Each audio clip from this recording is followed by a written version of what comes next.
I too want to thank Monica and John and Claire, although you didn't choose me, I still thank you.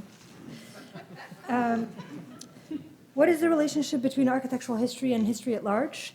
This is my subject tonight, and I'm going to give a two-part answer. First, a disciplinary answer, and then a methodological one. But I think the real question that sort of poses itself in these situations is this one. Who's afraid of history? Fear-mongering, I would argue, has been an important tool of survival for many disciplines in the American university since World War II. Architecture is no different. There's been the fear of specialization, expressed as animosity towards the PhD. The fear of historicity and the anxiety that historical knowledge paralyzes design. And the fear of entropic history, expressed in an attachment to canonical thinking and genealogical constructs. So I want to tell a story about historians' fear and the fear of historians, and I'll let some famous historians guide the narrative. But I also want to argue that architectural history has quietly begun to trade its old role as an internal scapegoat for a more outward-looking position as an advocate, offering to represent architecture as a history-making and history-writing practice anew. So I begin in 1945. Where's the time? Oh, wow. I begin in November 1945 when Erwin Panofsky writes a letter to the president of the CAA to protest an alarming phenomenon, namely the tendency of art history departments to make teaching jobs contingent upon the possession of a PhD. Panofsky argued against the doctoral requirement, predicting that it would doom the discipline to a nightmare of specialization that he summarized in one sentence. To make the PhD a requirement, he wrote, would lead to mechanization of research, waste of time and money, encumbrance of faculty members with frequently unprofitable work, cheapening of the degree itself, oversaturation of the university presses, and loss of valuable educational services rendered by talented non-PhDs. In conclusion, Panofsky urged universities to hire candidates based upon their intrinsic merits, not, quote, upon the dubious value of a PhD. The irony of this complaint is that Panofsky would play a major role in codifying art history in the post-war. Already in 1938, he'd given his famous lecture titled The History of Art as a Humanistic Discipline, as part of a lecture series which had been organized in advance of the construction of Princeton University's new Firestone Library, which I'm showing you here in a classic technocratic pose. Panofsky and other art historians argued strongly in favor of this new type of library, a humanistic laboratory, they called it, that was supposed to show commitment to the liberal arts against the rise of the sciences. Indeed, Panofsky argued that it was precisely art history's rigor that made it a powerful counterpart to the sciences. And he did this by making two distinctions. First, an external distinction between scientific observation and humanistic reenactment. So the scientist deals directly with natural phenomena and can at once proceed to interpret them. The humanist, dealing with human actions and creations, has to mentally reenact and mentally recreate the creations. Secondly, he made an internal division that was shared by all the humanities, between primary sources, which he called monuments, and secondary sources, which he called documents. Everyone's monuments, he wrote, are everyone else's documents, and vice versa. In practical work, we are even sometimes compelled to actually annex monuments rightfully belonging to our colleagues. And so this photograph provides a fitting image of how humanistic fields were built back then, a Gothic fortress of reenactment on the outside, and a random access inventory on the inside. The strategy worked because, and in spite of Panofsky, art history has become an autonomous discipline. The CAA's membership, which used to number in the double digits, is now up to 13,000. And the annual conference, as many of us know, has become a professional market where the intrinsic merits of job applicants are assessed within the space of this 10 by 10 foot interview booth. Architectural historians, however, escaped just in time. The Society of Architectural Historians seceded from the CAA in 1941, explaining in the first issue of their journal, which I'm showing here, that architecture's reenactment can never be purely a mental process, although that's not the words they used. Indeed, over the next half-century, architecture began its own path towards autonomy, and it would escape the perils of specialization over and over again. In 1964, for example, the ASCSA organized a teacher's seminar that posed two questions. Is the history of architecture the same as the history of art? And is it desirable or necessary that a historian of architecture be an architect? Here, preeminent figures in the field, including Zibel Moholy-Nagy, Peter Collins, Bruno Zevi, and Rainer Banham, lying down on the grass, echoed Panofsky's fears about the so-called talented non-PhD by calling for the creation of, quote, a new kind of hybrid historian architect who can and will survive and thrive in the professional school milieu. And those are underlined in the text. Here again, the seminar addressed an internal problem. how to reintegrate history teaching into a modernist curriculum. But it also registered a renewed external crisis in the humanities in the 1960s, which would soon prompt the creation of the NEA and the NEH. And again, architectural thinkers creatively conceived of an escape hatch, a hatch called history, theory, and criticism, which both addressed internal fears by creating PhD programs inside architecture schools and fostered the kind of activity called theory that would earn architectural research the kind of funding that the NEA and the NEH were seeking to provide. More recently, echoes of Panofsky's fears could be heard throughout the millennial issue of the JSAH, where the leaders of the field, including my eminent co-panelist Mark Jarzambek, congratulated themselves about the success of the PhD, but also worried that the discipline may soon lose its familiar multidisciplinarity. This time, the internal crisis was the so-called end of theory, and the external crisis that it registered was a debate in the humanities about how seriously to take interdisciplinarity as an academic structure. And here I'm showing you Mark Taylor's famous Time op-ed piece where he recommended the dissolution of academic departments altogether. Again, architecture escaped by devising a new critical practice, or post-critical, depending on who you ask, based on display, collection, and curation, sowing the seeds for the curatorial turn in architectural scholarship, another clever invention by which architecture retooled itself by channeling its inner multiplicity. So if Panofsky's fear resonates today, it's because like art history at mid-century, architecture is currently contemplating trading one type of autonomy, based on small-scale informality and an amateur tradition, on the left, for another, based on professional standards, such as the PhD. And if we're to plan for a future in which interdisciplinarity becomes an academic structure, we have to take seriously the valency of the PhD as a scholarly passport, and doctoral research as a lingua franca. Architects tend to think of interdisciplinarity as an internal condition, because we've been taught that architecture originated in an interdisciplinary Garden of Eden called Vitruvius's 10 Books, where the architect is trained in no less than 13 disciplines. But interdisciplinarity as practiced in the university today, the American university, resembles rather a competitive field, at best a diplomatic conference, where annexing everyone's monuments and everyone's documents is common practice. My point is that fear of specialization gets projected onto history when it's conceived as an internal subspecialty. But aside from this inner cohesion, I would argue architectural historians today are perfectly poised to be dispatched, PhD in hand, to be disciplinary diplomats. I'm not talking only about a decade's worth of bilateral exchanges between subfields. Here I'm showing you historians of science writing about buildings, historians of the book writing about monuments, historians of film writing about space, and historians of technology writing about the city. I'm also talking about the appearance of architectural evidence in larger, which is to say, political histories of the 20th century. For example, Wolfgang Schävelbusch has written a book called Three New Deals, where he argues that despite very different ideological profiles, these three regimes, Roosevelt's America, Mussolini's Italy, and Hitler's Germany, shared many nation-building tropes. And yet, with these three monumental figures available, the first character to appear in the story is none other than our very own Siegfried Gideon, who I'm showing you here gluing the illustration of space-time and architecture by hand. The first sentence of the book informs us that in 1946, this is the first sentence of the book, Siegfried Gideon gave a lecture at the RIBA and that the editors of the Architectural Review were so taken with his ideas that they convened a symposium. So the new history of the 20th century begins with an obscure conference among architectural historians, very much like this one. Not that this is obscure, but... and leads directly to the main philosophical point of the book, which is that the flaw in abstract thinking is that it cannot conceive of a handsome murderer. So political historians are increasingly willing to grant architecture a sophisticated kind of agency, at least in their books. Another example from a recent book by François Hartog on the dilemmas of history writing in the rise of presentism. Hartog argues that the dominant regime of historicity today is obsessed with the present. We live in a world, he says, that wants neither to move forward nor to live in the past. Again, architecture appears in the opening section of the book, where he recounts how this idea germinated, how he arrived at his felicitous formulation in Berlin during a rumination on German historiography, not only in the work of Hegel and Heidegger, but also the work of Hans Scharoun, who once pronounced that, quote, one cannot simultaneously want to construct a new society and want to rebuild old buildings.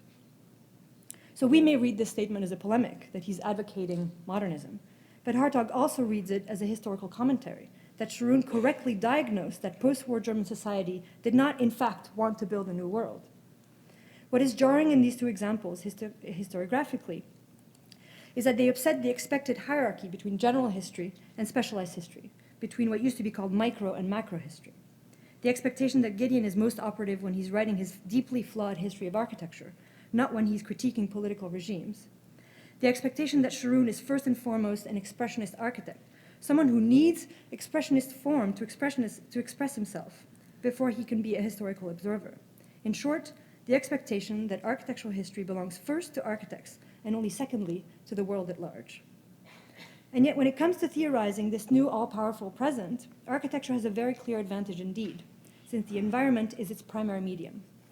This is a really obvious point, that architectural historians are experts in how agency asserts itself spatially, but it's a surprisingly recent discovery in terms of historiography. And this brings me to part 2, where I want to talk about methodology. So here I'm going to use examples drawn from my own research about how the future of history was actually designed in the 20th century by a very specific group of people. But by way of a kind of transition, let me return to Rainer Banham lying on the grass in Cranbrook around the moment that he developed a marked fear of historicity. In 1965, Rainer Banham received a letter asking him to intervene in the preservation of this Burnham building in Chicago. In response, he wrote this: "The day you find me speaking up for the preservation of any building whatsoever, send flowers. The next stage will be the general paralysis of the insane." Banham refused to engage in what he called idiotic preservationist panics for fear of being subjected to, quote, every crackpot period group. But he could also have aimed his sarcasm at people with much more modern taste. 65 is, after all, the year France declared Le Corbusier's Villa Savoye a national historic monument, thanks to the advocacy of modern architects and historians. Banham feared paralysis not only for his brain, but also for historical method. The paralysis of being stuck in the stunted case study theory of history that often underlies preservation discourse, indeed architectural history. But where he saw idiotic panics, others saw a chance of political empowerment.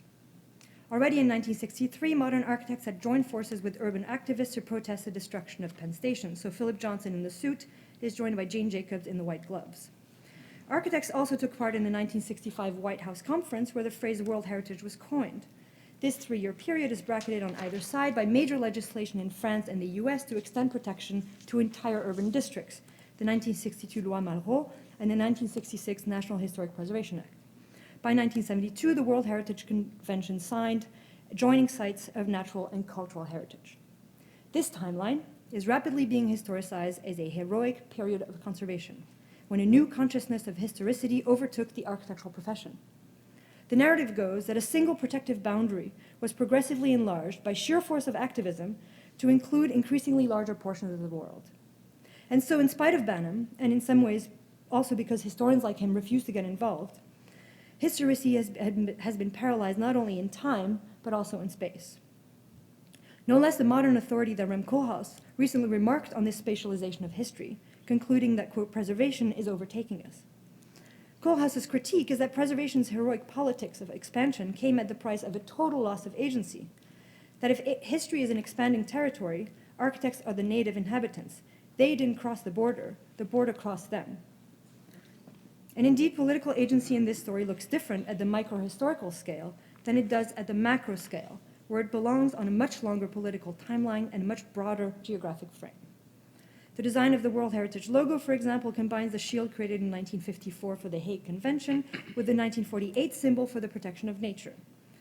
In fact, the program of 1972 really fulfills a program that was first proposed in 1931 at the Athens Conference. And in fact, there's a marked gap in most histories of heritage activism, a 30-year delay between these two events, which is usually taken as evidence that nothing happened.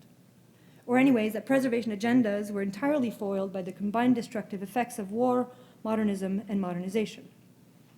So I'm currently working on some research that shows that it's precisely in contact with war, modernism, and modernization that preservation's politics of expansion was born.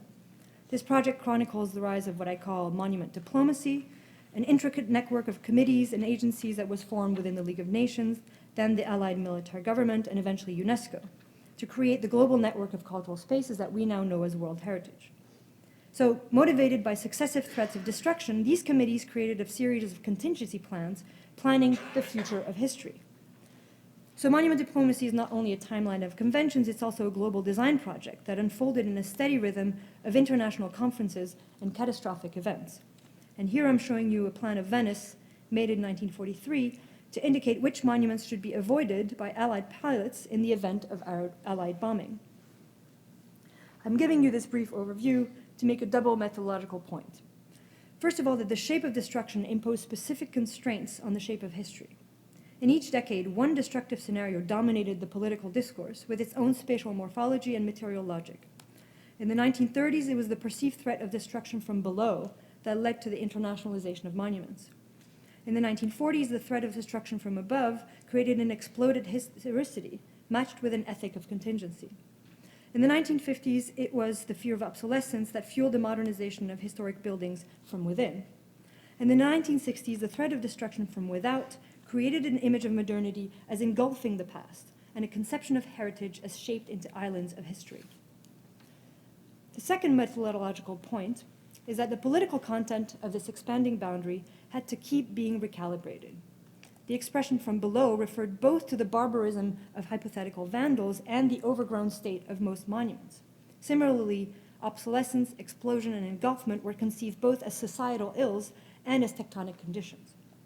So, to fill this historiographic gap means to rethink gap filling as a historical method, to think of history writing not as a chronological sequencing, but as a material accumulation. In fact, a crucial component of this history is the history of gap filling itself, which includes the history of injecting epoxy into sandstone, recasting marble capitals, sandbagging archways, and refilling ancient palaces with modern museum space. So here's a lesson that architectural history can learn from the history of preservation, that intellectual history can also be material history, that these are the technologies to which we entrust historical continuity, and that these are the substances of which historicity is made. And if you apply then in turn this architectural method to macro history of the 20th century at large, the rise of presentism stops looking like a paralysis and begins looking more like a thickening. Take Venice. In 1943, a white line was drawn around important monuments. But by the time it was inscribed on the World Heritage List in 1987, it was as an entire ecosystem called Venice and its Lagoon, which consists of an urban core in the black and an expansive buffer zone in the gray. So the expansion from object to environment is not a stretching, but a thickening of the boundaries of history. And one historian who expressed this thickening most elegantly was Manfredo Tafuri. Now, I know that he's known in American architecture schools as one of the great fearmongers of the last 30 years, but I'm only interested here in a very fleeting moment, an interview he gave in 1991 talking about the preservation of Venice. To describe this preservation, he talked about, quote, the viscosity of history. He used this term to describe the conflict between different constituencies, each attached to competing regimes of historicity. And so to think of history as viscous, both within our discipline and without, means to rethink the history of architectural agency. For too long, we've assumed that building and buildings stabilize history. But the history of our accumulation is made of faults and divisions. It's hardly linear. And this is true not only of my example of the history of design by destruction, but also of traditional architectural authorship. Here are four canonical modern figures who were keenly aware of the materiality of accumulation and projected their architecture into a regime of intention and unintention. Adolphe Loos, who welcomed the earthly ruination of his architecture and spoke of his own work in terms of chance and fortuity, saying, for example, of the big Greek column that it will be built, if not in Chicago, then elsewhere, if not by me, then by some other architect. Le Corbusier, whose tabula rasa made space for fortuitous survivals, and the Smithsons, who internalized destruction in order to void modern planning of its authority. As for the flood of history from without in the 1960s, it captured the imagination not only of urban activists, but also of the neo-avant-garde, as evidenced here by Superstudio's iconoclastic proposal to salvage Italian cities, flood Florence, drain Venice, tilt Pisa, and bury Rome. By the 1960s, the four morphologies of destruction I've been talking about had become a repertoire even in architecture's experimental toolkit. It's a repertoire that's being rediscovered today as well, as depictions of entropic time can increasingly be detected in the contemporary architectural production. And here I'm showing you examples of the whole as an architectural motif in a surprisingly diverse set of architectural practices. So clockwise from left, we have minimalist holes, post-minimalist holes, post-colonial holes, a dwell hole, a geometric hole, the return of the political hole, installation art hole, Asian pop hole, and at the center, shrinking city hole. all experiments in disaggregation, and all interested in a regime of historicity that is more entropic than utopic. And if I had more time, or rather if I was better skilled at fitting what I have to say in the time that I'm given, I would conclude by arguing that there's a kinship between the historical practices that seek fault in the current regime of historicity and architectural practices whose vision of history does not seek to tame entropy. Architects who are not burdened by making holes in the present, and historians who are not burdened by the conflict between their internal allegiance to architecture and their external historiographic concerns. Both seek to revise the continuum of architectural accumulation. Neither seems content to restrict architectural agency to mere moments of form creation. In sum, both seem to be looking for historiographic insights that would be both native to our field, but could usefully be annexed by our friendly disciplinary neighbors. Thanks.